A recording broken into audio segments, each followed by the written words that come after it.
Chers amis, ainsi que chers frères, aujourd'hui je souhaite partager avec vous un sujet qui reste obscurci par le tabou et l'ignorance, à savoir la santé mentale au Sénégal.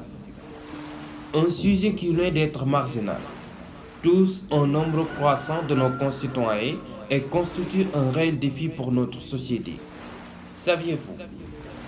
Saviez-vous que selon des études menées par l'Organisation mondiale de la santé, près de 20% des Sénégalais souffrent de troubles mentaux.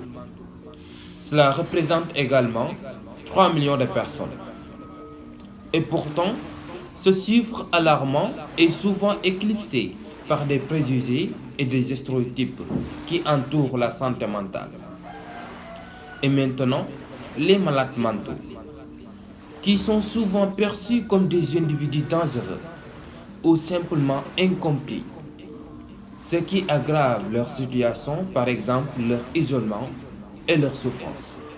En plus, les mariages entre stigmatisation et manque de sensibilisation entraînent une double peine pour ceux qui en souffrent, et les familles, par peur du jugement, préfèrent garder le silence.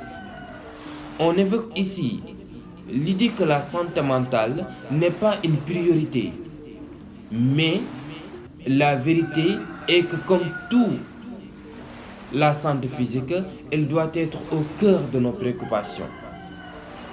Et les territoires ruraux, en particulier, restent les plus touchés par ce manque de ressources. Et selon des études de l'Institut de santé publique, le Sénégal ne dispose que 0,2 psychiatres pour 100 000 habitants. Chers amis ainsi que chers frères, il est également important de noter que les jeunes sont particulièrement vulnérables à ces troubles, avec une augmentation notable des cas de dépression et d'anxiété. Un rapport de l'UNICEF révèle que 14% des adolescents ont manifesté des symptômes de dépression et que la pandémie de la COVID-19 a exacerbé cette situation en augmentant le stress et l'angoisse des jeunes. Alors, comment pouvons-nous inverser cette tendance? Point d'interrogation. Chers amis, premièrement,